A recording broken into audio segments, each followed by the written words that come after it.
ये जो शोर मचा ना कि जी मोदी साहब हमारी फजाई हदूद में से निकल गए, किसी ने खिलाफ वर्जी लिखा, मैंने पढ़ा ये भी। असल बात ये है कि मीडिया के इल्म में ये बात नहीं थी कि उन्होंने यहाँ से गुजरना। ठीक है। अब तकलीफ इस बात की है कि उन्हें बाद में ये पता चला कि मोदी साहब गुजर गए। अगर तो हमें इस बात पे अफसोस है कि हमारी गवर्नमेंट जो है वो इस बात पे तवज्जो नहीं कर रही। ठीक है। नंबर 2, हमारे पड़ोसी मुल्क अगर तरक्की कर रहे हैं उनके पीछे उनकी गवर्नमेंट है जो आज वो चांद पे भी चली गई है और हमारे अभी तक नीचे बैठे हुए हैं। रही बात आटे की, तो हमारे यहाँ पर किस जब से भारत के minister for defence Rajnath Singh America में हैं, कुछ बड़ी अहम खबरें आ रही हैं। एक तो उन्होंने ये लफ्ज़ इस्तेमाल किया है कि अमेरिका और इंडिया नेचुरल अलायंस हैं। ये राजनाथ सिंह ने ये कहा है। अब मुझे नहीं पता कि ये पॉलिटिकल लेंस में ये बात की गई है या कि उन्होंने वाक़ई ही इसको इन टर्म्स ऑफ का ही एक स्टेटमेंट याद है जो उसने चीनी वजीर आजम के अशैये में कहा था कि वी वांट टू नॉर्मलाइज, ये ज़िया के अल्फाज हैं, we want to normalise our relation with India according to the Shimla agreement. ठीक है, अकॉर्डिंग टू शिमला एग्रीमेंट। ठीक है। तो अब शिमला एग्रीमेंट क्या था? शिमला एग्रीमेंट जो है वो डिफीट के बाद का एक मुआहदा था ना, कि जो हम हार गए थे, जो जंग हारी हुई जंग का एक मुआहदा था। मेरी भी ख्वाहिश है एक पाकिस्तानी होने के नाते कि इंडिया के साथ हमारे रिलेशन जो है वो नॉर्मलाइज हों। ठीक है। साहर लुधियानवी लुधियाना के रहने वाले थे, मेरे पसंदीदा शायर हैं। अच्छा। मेरी जिंदगी की ख्वाहिश है कि मैं लुधियाना जाऊं। सर और उनका एक शेर अगर सुना दें। मैं आपको उनकी नज़म सुना देता हूँ। जी, शेर जरूर। क्या हुई? उनकी शोरा फाक नज़म है ताजमहल, ये चमनजार, ये जमुना का किनारा, ये महल। करता हूँ खुद कर रहा हूँ। अब अगर गवर्नमेंट मुझे सपोर्ट करेगी या स्कॉलरशिप देगी तो मैं अच्छे तरीके से पढ़ सकूँ। अब इंडिया क्यों आ गया? क्योंकि उनकी यूथ को गवर्नमेंट सपोर्ट करती है और वो आगे चली गई है और टेक्नोलॉजी में आगे। हमारे यहाँ पे करप्शंस के ज़रिए हमारी यूथ की आवाज़ को दबाया जाता है, जिसकी वजह से हमारे यहाँ पर 75% लोग, हमारी यूथ जो है वो अनपढ़ है। मैं चैलेंज के साथ कहता हूँ ऐसी रेट जो है हमारा 50% हो गया, पहले 60 था। मतलब अनपढ़ लोग और बढ़ रहे हैं वो है इसमें। क्योंकि हमारी गवर्नमेंट हम पे अफोर्ड नहीं कर सकती। अब हमारे जितनी भी स्कूल, सरकारी स्कूल्स वगैरह हैं, वहाँ पे हमारी बेटियाँ क्या पढ़ेंगी, हमारे बेटे क्या पढ़ेंगे? क्यों पढ़ ही नहीं सकते? क्योंकि हमारा गवर्नमेंट को सिर्फ अपने माल के पैसा पाया बाहर लेकर भाग गए। इसलिए सबसे ज़्यादा मैम ज़रूरी है कि हमारे गवर्नमेंट को बदलने के लिए, हमारे हालातों को बदलने के लिए सबसे पहले रोटी ठीक है, हम उस पर बात नहीं कर रहे हैं, महंगाई कम होनी चाहिए, यूनिट कम होनी चाहिए, लेकिन ज़्यादा अगर चाहते तरक्की हो तो हमारी यूथ को एजुकेशन की तरफ लेकर आए। क्लैपिंग हो जाए जबरदस्त। तालीम बहुत ज़रूरी है। पाकिस्तान पढ़ेगा तो पाकिस्तान वो पोस्ट करेगा यूएस स्पेशल ऑपरेशंस कमांड जो फ्लोरिडा के अंदर है और इंडो पैसिफिक कमांड जो हवाई के अंदर है। सो इसको आप देखें कि अब अमेरिकन इस तरह लाइजन चाहते हैं। बेसिकली ये लाइजन ऑफिसर्स हैं। लाइजन ऑफिसर्स का क्या काम होता है? लाइजन ऑफिसर का ये कर्नल रैंक के लोग हैं, ठीक है। सो इतना हाई रैंक नहीं है, जनरल रैंक नहीं है या ब्रिगेडियर नहीं है, कर्नल रैंक नहीं है। सो इट मीन्स कि वो जो बंदा होगा वहाँ पे, उसका काम होगा कि वो मैसेजिंग करेगा। वो बताएगा इंडियन फ़ौज को कि अमेरिकन्स के साथ हमारी किस तरह की एंगेजमेंट है या इनको क्या चाहिए, या जिसे कहते हैं ना कि एक होता है कि अमेरिकी फ़ौज इंडियन फ़ौज को कहेगी, वो एक और चीज़ है। लेकिन वहाँ पे जो बंदा बैठा होगा, वो जिस अंदाज़ से अपने लोगों को चीज़ें बता रहा होगा, दैट इज़ समथिंग। लेकिन एक क्वेश्चन ये भी है कि वो जो इंडियन कर्नल बैठा होगा हवाई में और फ्लोरिडा के अंदर, ज़ाहिर बात है कि कॉम्पिटेंट इंडियन अच्छा, नहीं बैड लक नहीं। अच्छा, दुनिया की एजेंसियों के इल्म में होता है कि क्या शुरू होने वाला है। ठीक है। ऐसा ऐसी एग्जैक्ट पता होता है यस, हम ऐसी कोई बेखबर दुनिया में नहीं रह रहे। तो फिर सर इधर से ही देख लें कि हमारे प्राइम मिनिस्टर, ठीक है, आप जाहिर बात है कुछ भी कह सकते हैं, फ्रीडम ऑफ स्पीच है, हमारे प्राइम मिनिस्टर रशिया जाएं तो उन्हें इस जुर्म में उतार दिया जाए। नहीं, जुर्म में नहीं उतारा गया। अच्छा। उनके जराइम की फहरिस्त दूसरी है।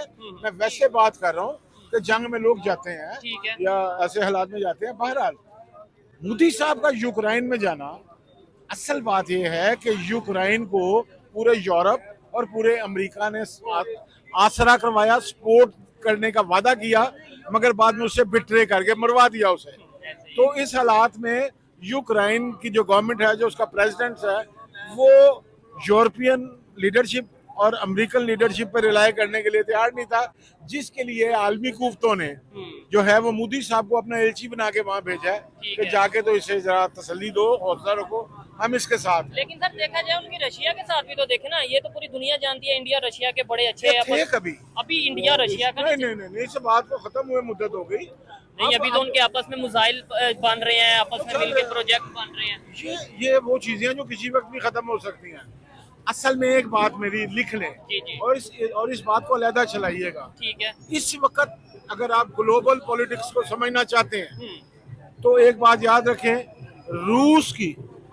रूस की मुआशी शक्ल चाइना है और चाइना की अस्करी शक्ल रूस है।